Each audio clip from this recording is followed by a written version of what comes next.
Bonjour à tous et bienvenue à un nouvel épisode de La Petite Histoire. Aujourd'hui, on est en très bonne compagnie. Comme vous pouvez le voir, nous ne sommes pas dans notre local habituel. Nous sommes en compagnie de quelqu'un de très important dans la région, nul autre que M. Louis Plamondon. Bonjour. Oui, bonjour. Vous en mettez un peu, là. Ouais.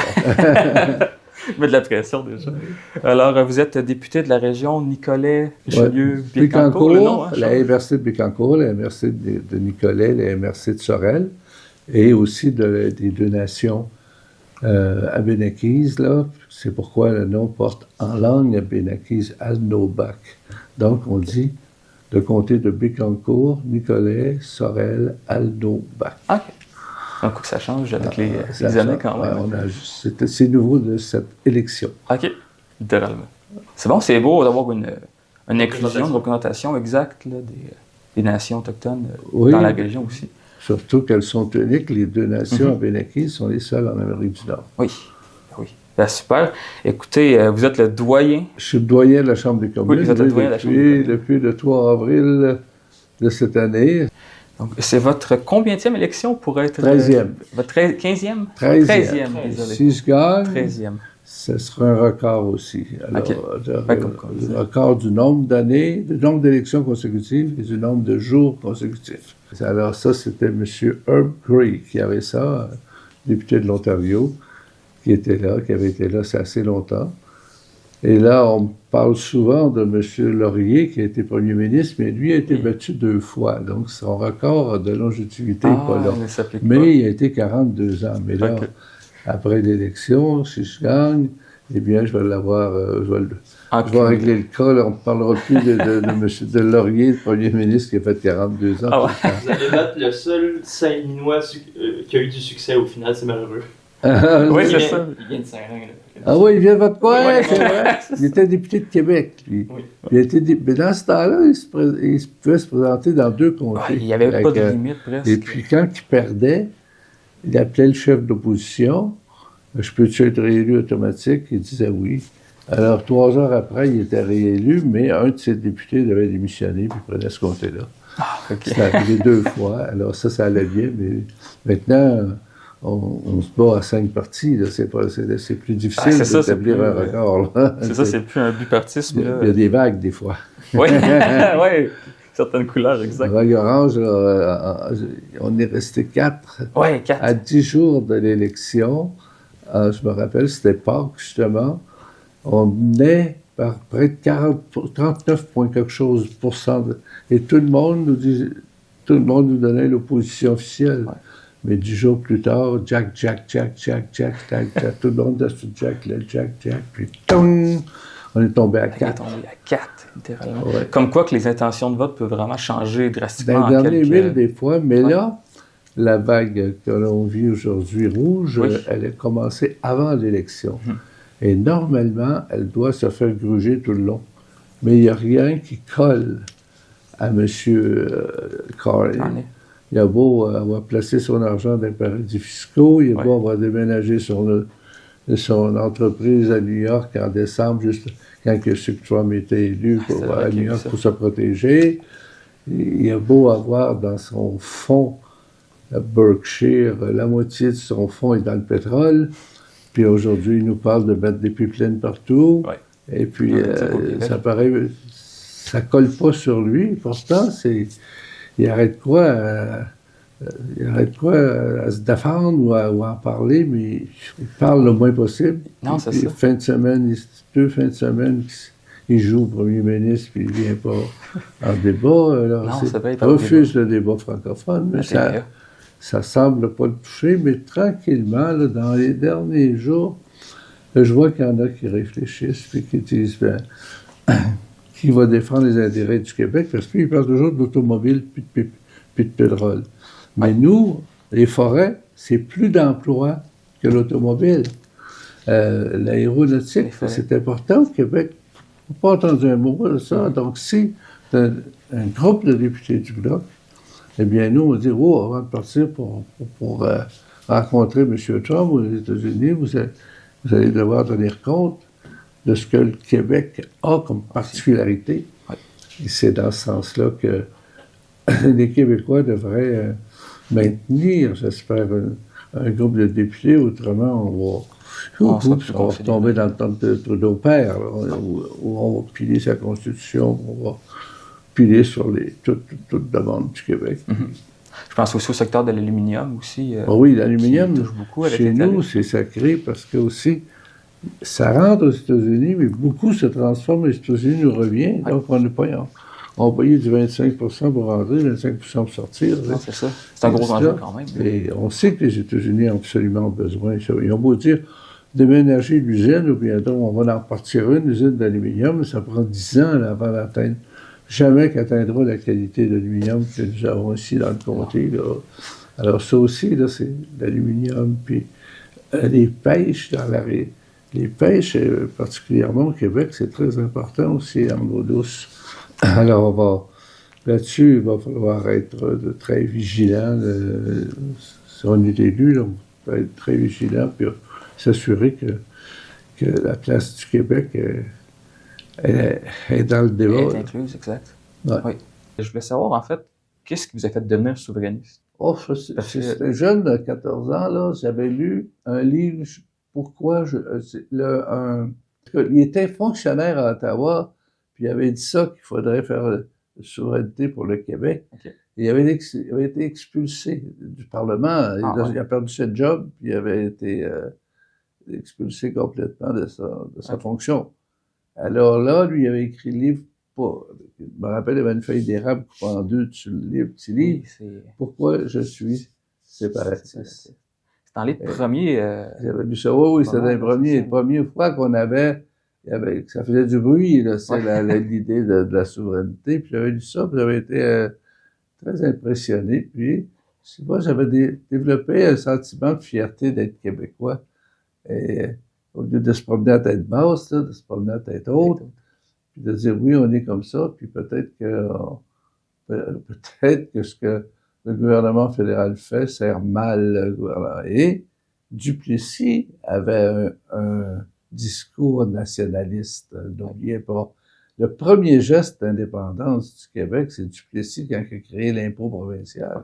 C'est vrai, on dit ça. Il a dit, alors c'était fort faire ça, là, puis il avait le don de parler un peu de la fierté québécoise, mais elle était tellement associée à la religion que c'était...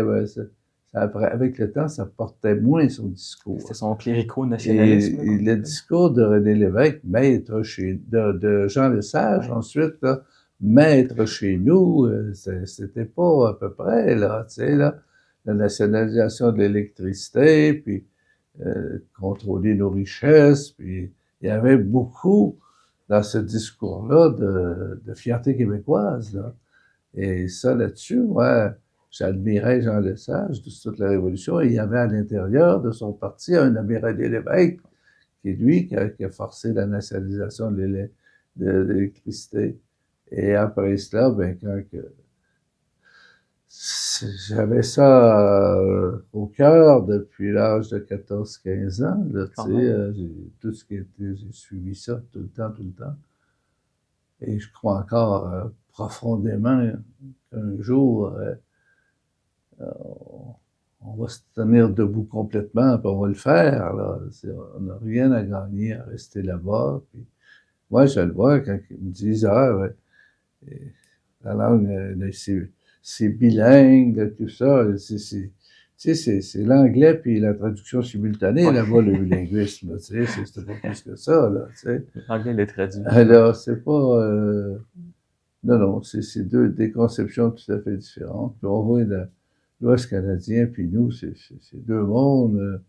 L'Ontario, maintenant, la moitié des gens qui vivent dans le Grand Toronto sont poignés au Canada. Alors, c'est pas partout... c'est comme plusieurs groupes ethniques, là, tu sais, qui vivent sur eux-mêmes, un peu comme à Montréal, là, t'as le coin des uns, et ça, c'est pas de l'intégration, là, justement, à notre culture. Ils parlent même pas le français ni l'anglais pour plusieurs, là, dans leur on n'est pas dans le modèle... Quasi des ghettos, là, tu sais, et puis, tandis que quand ils sortent De Montréal, cependant, là, ils s'intègrent très bien. La plupart, tout le monde, ils n'ont pas le choix, ils arrivent là. Ici, j'ai eu des amis haïtiens, des amis que j'ai aidés dans le temps des Boat People qui viennent du Vietnam. Oui, et puis ça, c'est une belle histoire. Ouais. Et puis, ils sont là, puis ils votent pour moi, là, tu sais. Les autres sont fiers d'être Québécois, puis ils parlent pas d'anglais, ils parlent leur langue, puis le français. Puis, alors ça, ils se sont intégrés lorsqu'ils sont arrivés ici, dans un milieu, là. Mais là, tu arrives à Montréal, tu rentres dans une classe, je suis allé, moi, il y a 2 francophones dans le coin, puis les autres, c'est tous des... Fait que je te dis que c'est pas eux autres qui influencent, qui font connaître leur culture, puis leur langue. Puis, ben, c'est la langue, ils apprennent d'abord l'anglais, là, parce que l'anglais, plusieurs veulent aller vivre en Ontario après. Plusieurs qui arrivent au Québec, ils vont vivre en Ontario. Après ça, ils vont vivre aller vivre aux États-Unis, où ils font du commerce. Puis,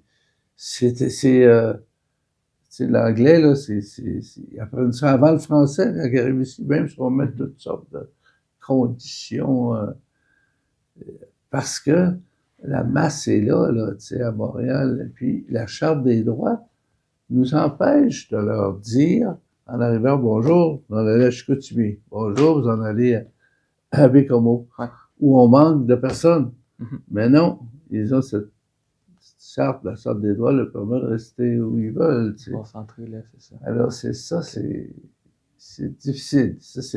C'est pour ça qu'il va falloir agir, il me semble, assez rapidement. Pour pouvoir, avant que... Parce que le vote ethnique est vraiment du côté libéral au fédéral, puis du côté provincial aussi. Et puis ceux qui sont un peu plus de gauche vont plutôt aller à Québec solidaire. Alors, à un moment donné, il y a 2 élections, là. Québec solidaire a eu 17%, le Parti québécois a 17%.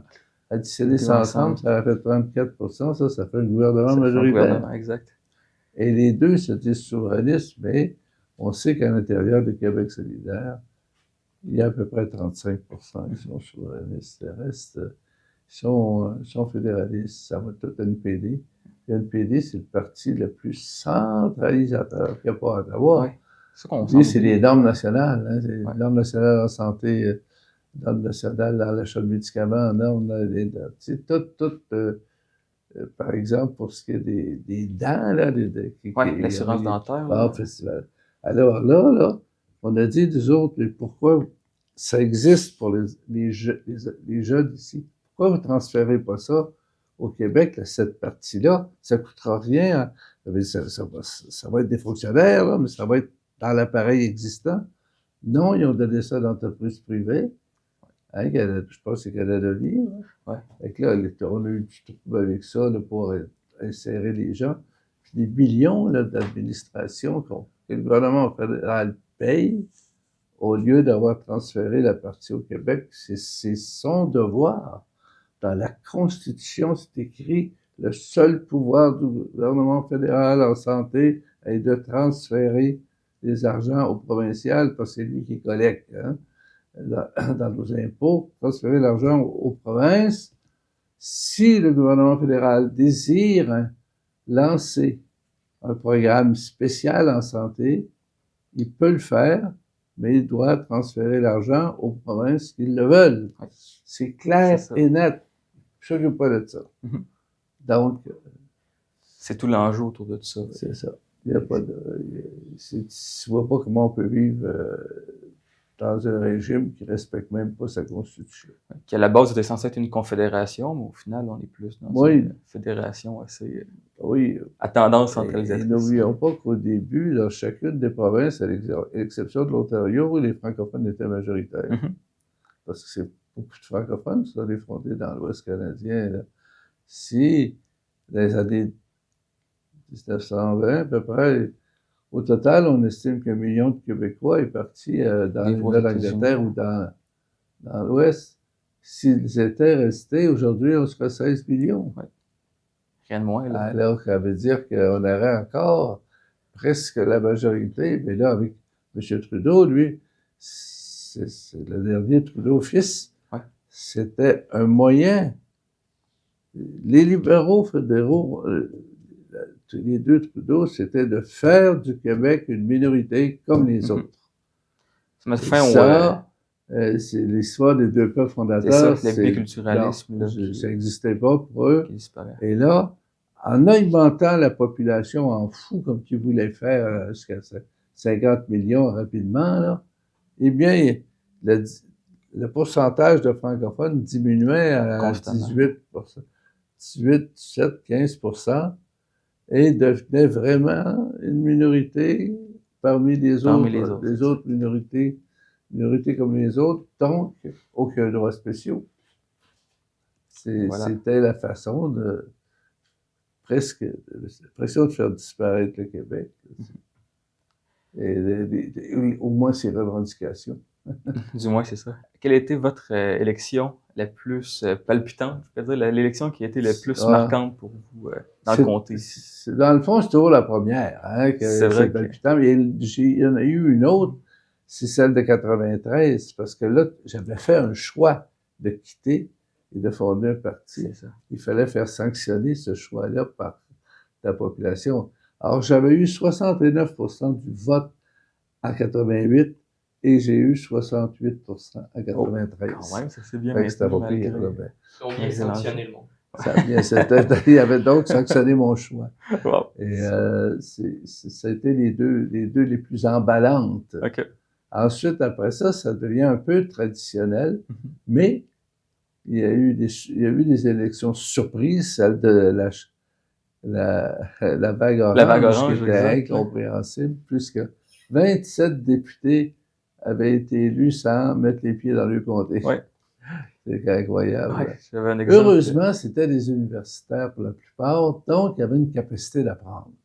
Et ils ont...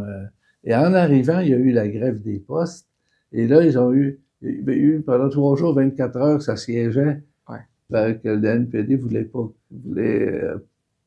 qu'il y ait une loi spéciale.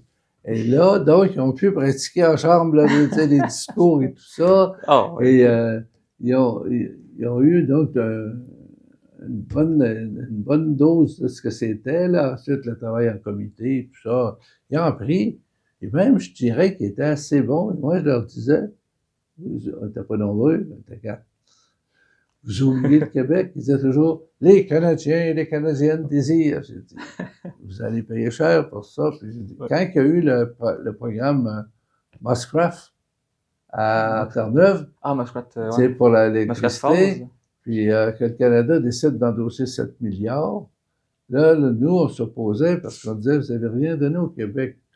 Puis alors, on veut une compensation de notre aussi, d'abord pour les endettements qu'on a eus, ça ne passera pas. Si je ne me trompe pas, pour le financement, ils ont dit pour Hydro-Québec, ils ont dit c'est une compétence provinciale, on ne peut pas vous aider, vous financer. Mais au moment que Terre-Neuve l'a demandé ensuite, pas de problème, voici 7 milliards. Il a embarqué. Alors, c'est ça. Puis là, je leur ai dit, ça va être votre casse-cou. Ils ne croyaient pas ça. Non. Et quand l'élection était déclenchée, on va dire en septembre, c'était en octobre, en juin, quand la plupart de ceux qui ne se représentent pas, ils ont 5 minutes le soir, 2 soirs pour dire merci à l'électeur qui ne se représente pas, puis tout ça. Moi, il me disait à moi, je dis, puis, quand est-ce que vous allez faire votre discours? Je dis, non, on va vous applaudir, nous autres, là. Ouais. J'ai dit, non, parce que moi, je vais être encore ici la prochaine élection, mais vous autres, vous ne serez pas 15. Puis là, il partait à rire, il était à 43% des sondages. Ouais, c'est ça. Mais ils sont arrivés, il était à 16. Ils m'ont trompé dans moi, nous autres, on était à 10. Et puis là, après ça, ils ont disparu. Ils ont disparu au Québec, sauf un. C'est ça qui est ça. Oui. Alors là, c'était le NPD, puis un parti. Puis là, tu vas t'avoir des machins citrons, là, s'il y a la vague rouge, là, mettons qu'on se ramasse une vingtaine, comme ils disent, dans un sondage. Bon, moi, je pense qu'on peut peut-être un peu plus, en tout cas, j'espère. Il va y avoir un tabarnouche. Ils vont être assis, je les vois, là. Ils ne mèneront pas grand train, puis il va y avoir un paquet de or aussi, là-dedans. Ouais. Qu'est-ce que tu veux? Ils vont être trop nombreux. Ils disent ils prétendent que 195 députés libéraux, ça serait épouvantable. Moi, j'ai été au pouvoir. Jamais je siégerai au pouvoir comme député. L'opposition, c'est correct. Ministre, peut-être. Là, ça devient... Tu changes un peu. Mais Ouais. pas simple député. Là, puis moi, j'étais tannant, tu sais, là-bas un peu. J'étais contestataire entre caucus. C'est que t'as pas une nouvelle ministre. Quand même un gros parcours quand même. Qu'est-ce qui vous a amené en politique? D'où est-ce que Moi, c'était... ça départ? J'avais 14 ans et j'assistais... Dans le temps des élections, c'est que c'était des grands rassemblements dehors. Il n'y avait pas d'Internet, des choses de ça. C'était des grands rassemblements. Alors, moi, les gars allaient jouer à balle. Moi, je m'en allais là. Ben, tous les partis, il y en avait deux. Dans le temps, l'Union nationale, surtout. Et puis au fédéral, il y en avait juste deux aussi. Puis les libéraux. Et puis là, j'allais écouter ces discours-là. Je me rappelle Jean Lesage, qui avait rempli le Colisée de Québec. J'étais là, puis j'écoutais ça, j'étais émerveillé par l'ambiance de cela. Ben oui. Puis j'apprenais à devenir critique parce que quand j'écoutais l'autre, il disait les défauts de l'un et les défauts de l'autre. Alors, puis quand il est arrivé le crédit social, c'était aussi toute une époque. Ça, c'est vrai, le crédit social. Alors, donc j'étais jeune, j'étais très intéressé par la politique. Puis ensuite, quand je suis déménagé ici à Sorel, après mon cours comme professeur, je suivais ça, mais je m'intéressais à l'enseignement beaucoup. Enseigner au primaire, enseigner au secondaire. Enseigner aussi l'été à l'Université de Montréal. Pendant 4-5 ans, j'ai donné ça. Puis j'enseignais aux adultes aussi ici, puis au secondaire. Mais je suivais toujours la politique de proche. Puis j'étais membre du RIN. Ah oui. Avant. J'étais trésorier ici, on n'était pas riche. Mais quand il y avait une élection, on trouvait un candidat, puis l'objectif c'était de pogner 1500 voix. On pognait 1500 voix, on était content. Okay. Mais après que la RIN, j'ai assisté à l'assemblée de dissolution. J'allais au congrès. Lorsque Bourgault a dit il ne faut pas qu'on se divise. C'est ce que je reproche au Québec solidaire aujourd'hui. Il ne faut pas qu'on se divise. On va se saboter, puis on va travailler à l'intérieur du Parti québécois parce que c'est là qu'il y a maintenant une possibilité de victoire. La possibilité de victoire, exact. Alors là, tu es allé là. Je suis allé là, de l'Assemblée de dissolution. C'était difficile parce qu'il y en a qui s'opposaient, puis le langage dur. Là, oui, c'est ça, il y avait... là, ben, je suis inséré dans le Bloc québécois. Et puis, j'étais organisateur, j'étais animateur lorsqu'il y avait des rassemblements. Là, c'est moi qui faisais le maître des cérémonies. C'est donc moi qui ai présenté René Lévesque une fois, côtoyé. Pas longtemps, vous avez vu, c'était très original, ce personnage-là. Vous l'avez vu en personne? Oui. En personne. 2 ou 3 fois, je l'ai présenté. Et puis, je suis intéressé à ça, puis j'ai failli devenir candidat, mais je me suis pas avancé pour ça encore. J'avais l'enseignement, puis j'avais ça. Puis après ça, j'avais commencé à être dans... Parce qu'on me disait, toi, là, t'es souverainiste, tout ça, mais la business, ça marche pas de même. Puis là, je dis, mais ouais. Puis là, j'ai parti. J'ai acheté un restaurant, j'avais même 60 employés. Après ça, j'ai parti le théâtre du Château du Moine. J'ai eu ça pendant 20 ans. Ah. J'ai vendu après d'autres aussi, après 35 ans d'autres. Ensuite, dans des appartements, j'ai tout vendu. Puis fait que là, je suis devenu président de la Chambre de commerce. Ah oui? La Chambre de commerce. J'ai dit, fait que là, il me trouvait bon. Hein. Puis là, après ça, ça me donnait une grande fenêtre. Là. Ouais. J'ai pris ça 2 ans. Elle était tombée pas mal à terre, elle est remontée. Et j'étais aussi au niveau du communautaire. Je me suis impliqué beaucoup dans le communautaire.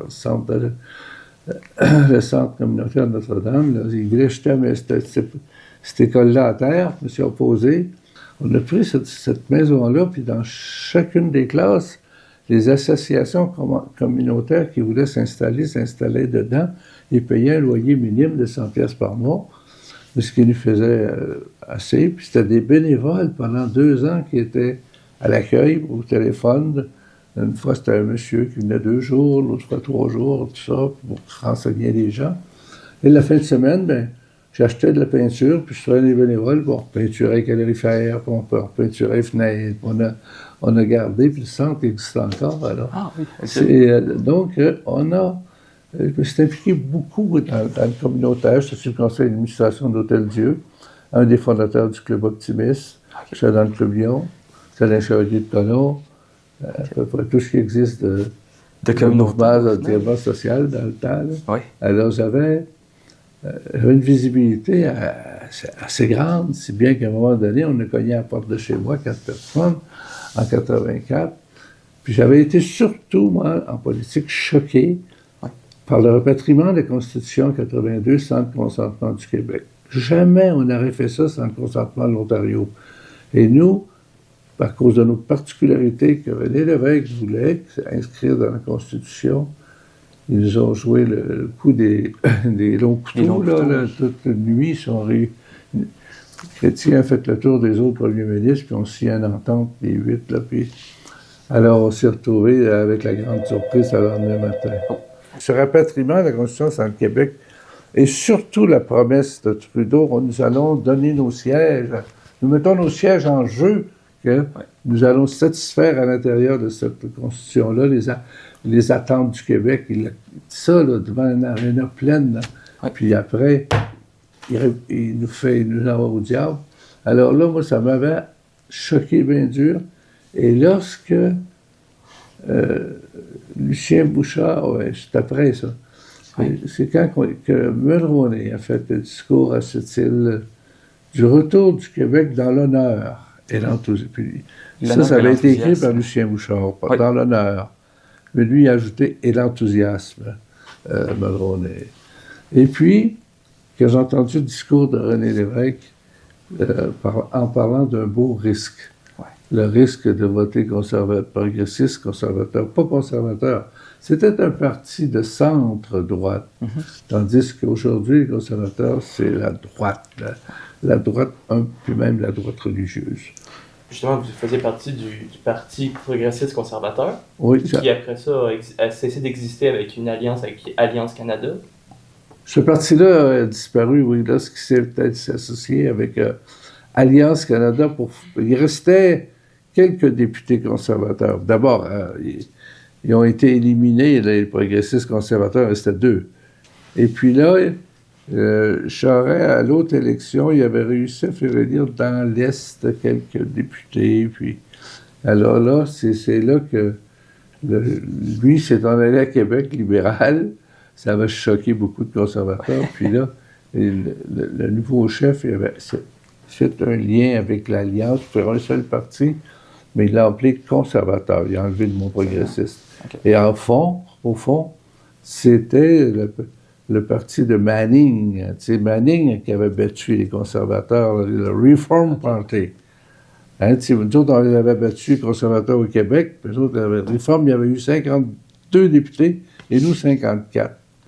On était à l'opposition officielle. Et puis, alors, c'est ces gens-là, là, les Reform, qui s'est appelé l'Alliance, puis tout à coup, qui s'est fusionné, mais qui a mangé les progressistes conservateurs, et c'est devenu un parti de droite très, très clairement. Là. C'était plus du tout le parti de Mulroney. De Mulroney, là, exact. Puis, ce que je me demandais, c'est comment vous vous sentez par rapport à l'évolution du Parti progressiste conservateur aujourd'hui. Qu'est-ce que vous pensez du Parti conservateur aujourd'hui? Je te dis, c'est les réformistes déguisés, dans un nouveau nom, là, c'est les conservateurs. Mais parce que ce qui était Mulroney, là, c'est plus du tout présent dans le progressisme. D'ailleurs, rappelons-nous qu'en 1993, les réformistes là, allaient aux assemblées des conservateurs avec un masque, là, puis ils faisaient tout pour faire battre. Mulroney était détesté par les conservateurs, les réformistes qui sont aujourd'hui conservateurs. D'ailleurs, je me rappelle, il n'y a pas si longtemps, Poilievre sort dans le corridor, puis il y a des gens qui demandent une photo. Et sur les murs du Parlement, tu as les anciens premiers ministres. Puis il y avait Mulroney. Alors, et ces gens-là se placent pour prendre la photo, puis lui, il a dit non, il s'est passé pour le prendre, pour pas que Mulroney soit dans la photo. Fait que ça donne une idée que c'est pas du tout mais le même. C'est pas le même genre du tout. Hein, c'est pas le même genre de parti. Puis les autres sont très influencés par les évangélistes. C'est un peu à l'américaine, tu sais. Alors, n'oublions pas que les anglophones du Canada, dans l'Est, dans l'Ouest, jusque même une partie de l'Ontario, n'écoutent que les 3 réseaux américains. La Radio-Canada est à 2% à peu près, puis le CTV, 3-4%, c'est pas en tout, c'est ça. Okay. Donc, ils vivent avec une information à l'américaine. C'est pour ça qu'ils sont si forts, sont si conservateurs dans ce coin-là, au point que maintenant, il y a un mouvement à l'intérieur de l'Alberta et qui obtient dans les sondages 30-33% pour devenir un État américain. Hein? C'est spécial quand même. Alors, c'est pas du tout ce qu'était Mulroney. Dans ce parti-là, il y a eu des réformes extraordinaires comme la TPS. Ça a été instauré par Mulroney. Il a payé cher pour ça, par exemple. C'est pour ça que Chrétien a fait toute son élection de 93 en disant qu'il abolirait ça. Puis après ça, il s'est rendu compte qu'il ne pourrait pas l'abolir parce que ça allait trop bien. Ouais. Il y a plusieurs réformes. Il a réformé la loi sur la langue officielle, puis aussi le premier traité de libre-échange avec les États-Unis. Ça a été... Pour le Québec, ça a été extraordinaire. On était à 12% de chômage toujours, puis les restes du Canada étaient à 6. Et en dedans d'un an et demi, on est venu à 6,6 à cause du libre-échange. 75% de nos productions vont aux États-Unis. C'était ça. Sans tarif. Alors, ça niaise, mais Trump ne fera qu'une petite... il ne peut pas faire plus que 4 ans, premièrement, puis deuxièmement, c'est que de l'intérieur, c'est pas Cornu, puis c'est pas Poilievre, puis c'est pas le pape qui va aller négocier avec. Il n'y a rien à faire, il dit blanc de journée, puis noir l'autre jour. Ah, c'est ça. C'est de l'intérieur. Quand il a mis son tableau avec les 25%, les 10, les 54%, eh bien, le lendemain, la bourse a tombé. Apple a perdu 200 milliards. Ils n'ont pas trop ça, tu sais, 200 milliards. Fait ils ont eu des téléphones à la Maison-Blanche, puis ouf, il a retardé tout ça, puis là c'est 90 jours, puis les tarifs, puis là, il dit non, puis... Alors, il va venir que... Puis le traité de libre-échange avec les États-Unis finit en 2026. Alors, il est à renouveler. Okay. Alors, là, il va être obligé de respecter ça, à renouveler. Puis d'ici ce temps-là, il va annoncer des tarifs, les enlever, puis tout ça. Puis c'est pas Corney qui va aller faire, ni Poilievre qui va aller donner une leçon. Moi, je me rappelle de Ford, le premier ministre de l'Ontario. De l'Ontario, quand il est allé là, avec sa casquette. Mais Ontario, et puis là, quand il est revenu, il dit, j'ai eu une réunion très constructive, là, puis comme s'il avait réglé le cas du libre-échange. Il revient, puis 15 jours après, 25% sur les automobiles. Sur les automobiles. Là, le fou, lui, il a mis 25% sur l'électricité qu'il vend. Ouais. Il y a à peu près 5% de ce que les Américains prennent. Ouais. 50% c'était les automobiles. Oh, il a retiré sur 25%. Donc, il n'y a pas personne qui peut négocier avec ce fou-là. Et là, ça commence à gronder aux États-Unis. Il y a même eu des manifestations populaires. Il y a 2 ou 3 semaines, de 500 000 personnes qui disaient « Oh, un peu ». Et le droit des femmes, qui est en train d'attaquer de façon épouvantable, retourner avant 1970, il va y avoir des révolutions aussi pour ça. Là. Ça va brasser beaucoup. Ça devrait brasser un peu. Moi, je pense que d'ici un an, il va s'être fait calmer. Et non pas se calmer lui-même. Ouais, par la pression intérieure des États-Unis. Pourquoi c'était rentré en politique? On est rentré là. Alors, vous l'avez dit, là, c'était parce que j'étais frustré, choqué de l'attitude de M. Trudeau père, avec le rapatriement de la Constitution. J'ai embarqué. Quand on a eu 55 députés, il n'y en avait qu'un avant. Un, c'était Joliette. Ah oui? Avec la salle. Ça a commencé à Joliette? Non, Joliette, lui, il était tout seul comme conservateur. OK. Il était réélu tout le temps dans le progressiste conservateur. Et puis là, à cette élection-là, on a été 57. Et sur 57, 30 avaient voté oui au référendum de 80. Ah oui? C'était vraiment le beau risque qui est arrivé là. Et après ça, en 88, c'était le libre-échange. Donc, c'était M. Bourassa était pour, M. Parizeau était pour, René Lévesque était pour, et il y avait seulement que M. Larose, de la CSN, qui lui se battait contre ça, Chip Labour, qui disait et tout. Mais ça a marché. Et ensuite, il y a eu le Lac-Meech, l'entente du Lac-Meech qui a foiré à cause de Jean Chrétien. Et là, moi, j'avais dit, je ne resterai pas une journée de plus. Puis, alors, j'ai démissionné avec 5.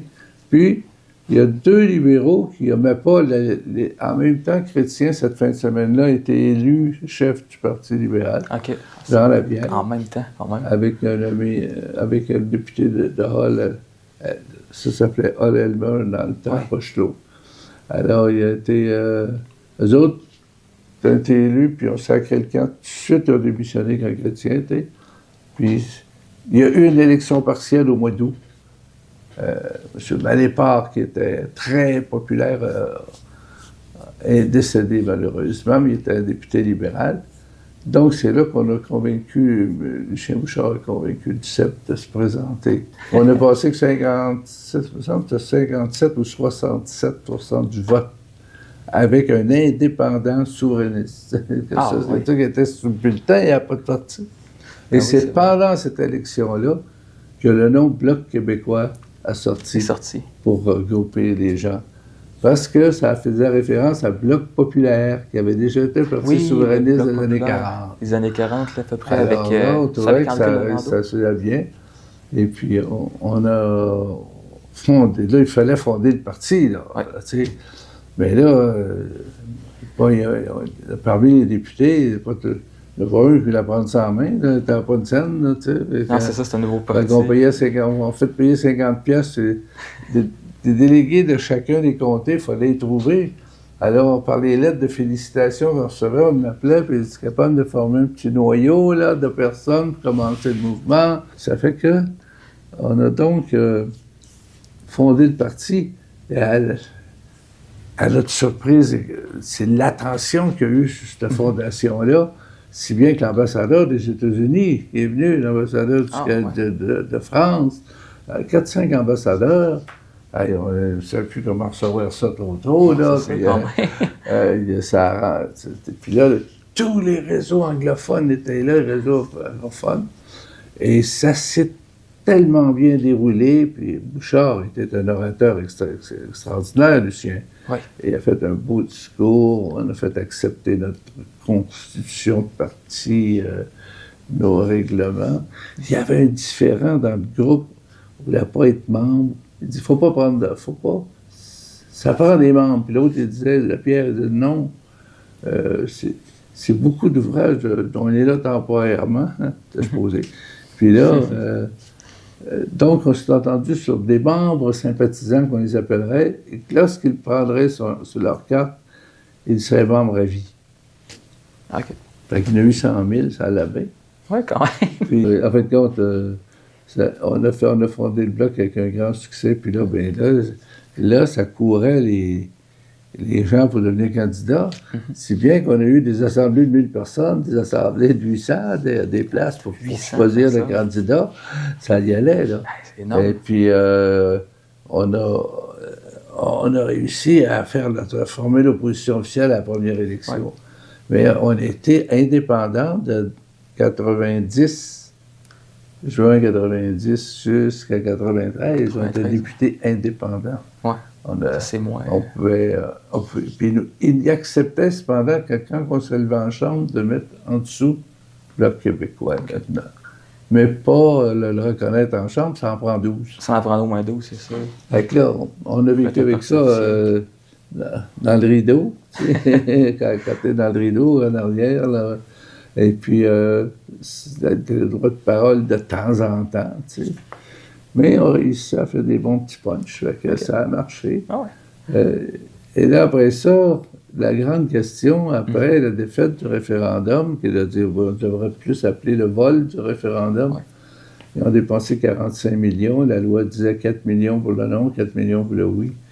Les autres, et puis là, le non, il a dit ici, nous autres, on déclare juste nos dépenses. Si le fédéral a mis de l'argent, c'est pas nous autres, alors ils n'ont pas été condamnés bien, tu sais, fait que... alors là, on s'est dit, on est là temporairement, on avait dit cela, le temps de faire la souveraineté, mais là, elle n'avait pas lieu, fait que là, on s'en va-tu pas. Il y en avait un qui disait, ben moi, je ne me représente pas, puis c'était... On a eu une grande réflexion. Et là, moi, je disais, si on démissionne, bien, on va donner nos comtés à ceux qui ont volé l'élection. Qui est sous le diable, on va regarder nos comtés, puis on va surveiller une autre occasion. Et l'autre occasion, elle est venue en 1996, lorsque la souveraineté a monté à 63% dans les sondages. Mais Bouchard n'a pas voulu. Les conditions gagnantes, je me trompe. Mais il dit, non, c'est risqué de refaire tout de suite un référendum. Il n'a pas voulu en faire un. Mais d'après moi, on aurait gagné, ça aurait réglé là, parce que là on les aurait surveillés, voilà, là, tu sais. Ah, c'est ça. Et puis, on a continué, et on disait toujours, le Bloc s'est transformé en un parti très utile avec les victoires qu'on a eues.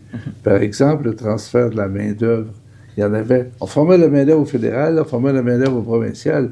Mais pour le Québec, le provincial, la main-d'œuvre qui formait, elle ne servait pas aux priorités que nous autres, on avait. Exemple, des bricoleurs à feu, il n'y avait pas d'autres. Mais ici, une compagnie comme Québec Aéron utilisait ça beaucoup. Okay. Alors, ça, on a réussi à faire transférer 1100 fonctionnaires et 250 millions par année. On a posé 431 questions, je me rappelle bien, ou questions ou interventions en chambre, puis on a rallié le patronat, rallié les syndicats là-dessus. C'était logique de former ça. C'est que la pression, quand Chrétien vient pour déclencher son élection, il veut régler ça avant. C'est là qu'il nous transfère ça. Donc, l'une des plus... Les Parisiens avaient dit, c'est la plus grande victoire du Québec, on l'attendait depuis 33 ans. Alors, on a réussi des coups comme ça. Puis, tout au long, après ça, l'école de vétérinaire de Saint-Hyacinthe, elle perdait toute son... Oui, on donne ça souvent pour que c'est... Tu sais, on me dit, ben, c'était pas au pouvoir que ça donne un député au pouvoir. En 82, là, il y avait 74 députés libéraux sur 75. Quand on a rapatrié la Constitution sur le Québec, ils ont tous, excepté un, ils ont tous voté pour en applaudissant, tu sais, l'exclusion du Québec de la Constitution. C'est ça être au pouvoir. Là. Puis moi, je l'ai été 6 ans au pouvoir quand j'étais progressiste conservateur. Député au pouvoir, assis-toi, puis tu te lèveras quand on te le dira. Tu as le droit de te lever pour aller aux toilettes, puis tu as le droit de te lever pour aller fermer la fenêtre. Mais à part de cela, il n'y en a pas un qui se lève en chambre pour parler ou pour questionner le même ministre, tout ça. Tandis que l'opposition est suivie, rien que ça que les journalistes suivent. Il y a 39 questions tous les jours qu'on pose, et nous autres, on en avait quand même proportionnellement aux différents partis, on en avait quand même 16. Et 16 qu'on pouvait mettre sur la map certains dossiers. Exemple, la loi sur la laïcité que le gouvernement fédéral va financer à même nos taxes pour lever à la Cour suprême, alors que ça a été voté à 80% par l'Assemblée nationale.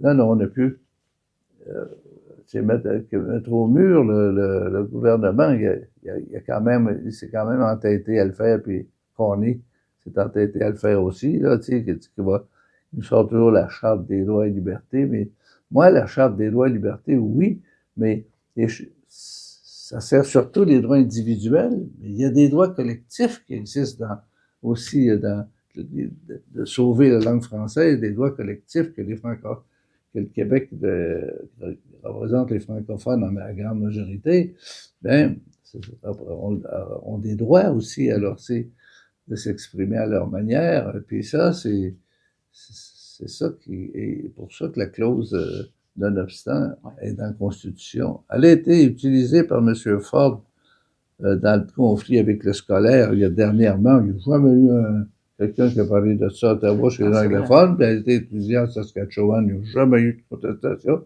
Oups! Le Québec l'utilise. Ça ne fait pas, là. Tu sais. Donc, il n'y a pas. Puis là, les députés de l'opposition, et je veux dire, mon père disait toujours, quand tu as une bonne opposition, ça fait un bon gouvernement. Et on a réussi à faire passer des projets de loi, et puis des réussites, j'en ai plein qui ont servi l'intérêt du Québec, mais ça, bien plus que si j'avais été assis à dormir dans l'opposition, au pouvoir, je veux dire. Donc, non, on peut faire. Qui est parti, qui a eu l'idée de l'assurance chômage, dans le temps qu'on l'appelait comme ça on l'appelle l'assurance emploi, mais c'est le Crédit social. Et dans les années 49, il était toujours pas au pouvoir, là. Non, c'est ça. Et puis l'assurance santé, c'est le CCF, il était toujours pas au pouvoir, là. C'est l'ancêtre de loin du NPD, là. Et c'est surtout, là, c'est souvent à partir de quand l'opposition sort un sujet intéressant et qui fait l'affaire des Canadiens ou des Canadiennes puis ou des Québécois et Québécoises, ben le gouvernement s'en parle, cette idée de l'opposition. C'est arrivé, quand on était au Bloc, je me rappelle, en environnement, on avait présenté un projet de loi privé. Le ministre a traversé, puis il est venu parler avec notre responsable, puis il a dit, écoutez, si vous retirez votre projet de loi, nous, on va en déposer un, exactement, voici ce qui serait le texte. Et là, nous autres, on a dit d'accord, puis là, c'est sûr que le gouvernement a pris le crédit, il a dit, on fait ça. Et on savait, nous, après ça, alimenter nos gens pour dire que c'était nous qui étions à l'origine de cette idée-là. Alors, c'est très, très, très, très, très... tu sais, quand tu veux faire qu'un immigrant est expulsé, puis indûment, là, c'est toujours l'opposition qui soulève ça en chambre, et là, par la dernière minute, le ministre, devant la pression, il autorise à demeurer encore pour un bout de temps, ou bien donc pour lui donner sa citoyenneté. On voit ça souvent, là, qu'il y a des victoires de l'opposition. Mais les victoires de députés du Bloc, de députés au pouvoir, là, bien, c'est soit belle et tais-toi, ou soit beau et tais-toi, là, c'est tout. Non, ça. Des fois, on se rend compte qu'il y a des députés, des ministres qui sont dans le gouvernement majoritaire, qui au final peuvent les ministres ont des pouvoirs, mais le reste de la députation, si t'es pas ministre, je te dirais bien que il faut que tu suives, suive le courant. C'est la démocratie, au final, c'est la pluralité d'opinion, au final. Oui, puis la diversité d'opinion, c'est la démocratie, tout ça. Et puis, où il n'y a pas aucune opposition, ben, c'est une dictature. Ben, voilà. Poutine, c'est un bel exemple. C'est ça. L'opposition est en prison. Elle est en prison, l'opposition. Ouais. Non, c'est ça. Moi, je me rappelle toujours le bonhomme qui avait la taverne du Pont. C'était libéral, ça. Mais sa fille, elle collectionnait les crayons de plomb qui avaient une annonce dessus. C'est rare. Elle watchait ça en tabarnak, moi. J'en trouvais. Elle envoyait par la main à sa fille. Fait qu'à un moment donné, j'étais avec quelqu'un, je m'arrêtais pour prendre une bière, là, pour le prendre. Là, j'ai le bon ordre. Comptez sur moi pour l'élection. Elle avait envoyé des crayons, ça fait. Les vétérans, la Légion, ils ont une quarantaine de vétérans, là, quand même, ceux qui ont juste été, en mission 2 semaines ou 3 semaines, en tout cas, ils sont partis des vétérans. L'appel, puis une belle lettre d'appréciation à l'occasion. Puis quand je vois la parade, leur mettre la couronne de fleurs, là, je lui donne la main, les vieux, là, hey, merci pour ta lettre, puis tout ça, là, c'est pas les faire voter. Hey, ils viennent ici, puis ils me demandent des drapeaux du Canada, puis ils me prendre le carte de membre du Bloc. Tu sais, faut qu'ils t'aiment aussi, là, tu sais. Alors, tous ces exercices de proximité-là, là, le journal, j'étais plus chaud, un petit club de pee-wee qui a gagné un tournoi de hockey chez Shawinigan. J'appelle le coach. Un beau petit certificat. Et puis, je lui envoie à lui, au coach. Fait qu'à la pratique suivante, j'ai tout mis dans une enveloppe spéciale de la Chambre des communes, là, en cartonné. Là, il donne ça, puis il lui donne ça avec des petits gars, il arrive chez eux avec ça. Là. Ça, c'est le principe McDonald's. Les enfants amènent les parents au McDonald's, mais ça, là, c'est que c'est l'inverse. Tu regardes ça pour l'enfant, le parent dit, lui, il pense à nous autres. C'est-à-dire, c'est le monde, là, quand tu touches directement. Exactement. Mais tu ferais ça en discours, c'est pas une crise de fou, j'écoute ça. C'est effrayant. Hein. Ils savent rien. La Chambre a été prorogée de janvier à mars. Mm-hmm. Ben, le monde m'a demandé, qu'est-ce que t'es pas à Ottawa aujourd'hui? Ouais, c'est ça, il n'y a pas de... Il y a 2 madames sur la rue Georges, là-bas. L'autre, c'est 2 vieilles filles qui restent ensemble. Ils ont peur, esprit, quelqu'un passe, il ferme les fenêtres. Moi, ça arrive, je cogne à la porte, on faisait du porte à la porte. Et puis, il répond. Je vois que la fenêtre était entrouverte. Et je dis à mon adjoint qui m'accompagnait, oh, j'ai dit, Sylvaleur, j'aurais aimé féliciter pour leur jardin. C'était tellement beau, les fleurs, as-tu remarqué? J'ose pas les visiter, mais en tout cas, de loin, on voit, regarde, avec la porte à rouge. Monsieur Clermont, je venais, puis j'ai fait le tour de ces fleurs, puis c'était beau, par exemple. Okay. Oh, j'ai dit, en tout cas, je vous remercie, ça me donne l'énergie pour la journée, puis tout ça. Oh, wow. Puis là, elle crie, on pourrait, vous compterez sur nos 2. C'est fou, hein, que je vous compte là. C'est ça, c'en est plein, mais... C'est ma force, c'est ma présence. Je fais longtemps entre 6 et 12 cérémonies par fin de semaine. Ouais. C'est d'ouvrage, ça, là. Le Migeau de hockey, un tournoi de pétanque. L'été, je fais tous les festivals qu'il y a dans mon comté. Les 45 municipalités, ils ont tout un petit quelque chose. Hein. Parce qu'en plus, ça grandit un peu aussi avec les années. Oui, ça grandit un peu, comme moi, en allant vers Québec. Oui, c'est ça. Et puis, c'est ça. Les gars, je le disais, moi, les jeunes, je leur disais, là, tout ce que vous avez fait avant l'élection qui parte, là, tout ce que vous avez fait en comité, en discours, en tout ça, là, chut, oubliez ça, ça compte pas. C'est ce que vous avez fait dans le comté qui va compter. Ben, écoutez, je dirais que ça fait vraiment le tour. Ça a été passionnant de vous entendre parler autant sur votre histoire, sur les enjeux locaux aussi, vos anecdotes sur le personnel. Je vous dirais presque que vous êtes un exemple de député à avoir dans une région qui est là pour la population. On vous voit partout. De Nicolet jusqu'à Sorel. C'est beaucoup de temps. C'est ça. Puis moi, je prends pas de vacances, je n'aime pas ça. Non. La madame, là-bas, c'est d'autres qui s'occupent du personnel. Tu sais, c'est Python, ça. Un Python, Plamondon. Elle sait pas qu'elle va le faire, elle appelle au bureau. Puis... C'est quasiment le symbole de Batman dans le ciel, là, de Plamondon qui arrive. Il y aurait tellement de belles histoires à raconter. Oui, c'est ça, on pourrait être là pendant 3 heures. Mais c'est beau de voir que dans votre quotidien, vous aidez toujours les gens de la région, puis vous avez ça à cœur. C'est ce que je suis fun. Puis aussi, c'est dans ma vie, moi, c'est quand tu rends service à quelqu'un, ça fait tellement de bien à toi, là. Ouais. Moi, je donne 10% de mon salaire à toutes sortes de choses, là. 1000 piastres pour ci, 500, 200. Des fois, le centre d'action bénévole m'appelle M. Miracle. L'aide, là, ça, là-dedans, ça me donne l'occasion d'être député, d'aider beaucoup de gens dans ça. Puis ça me donne beaucoup de satisfaction. De ne pas tout consacrer le temps à ça, presque. Ouais.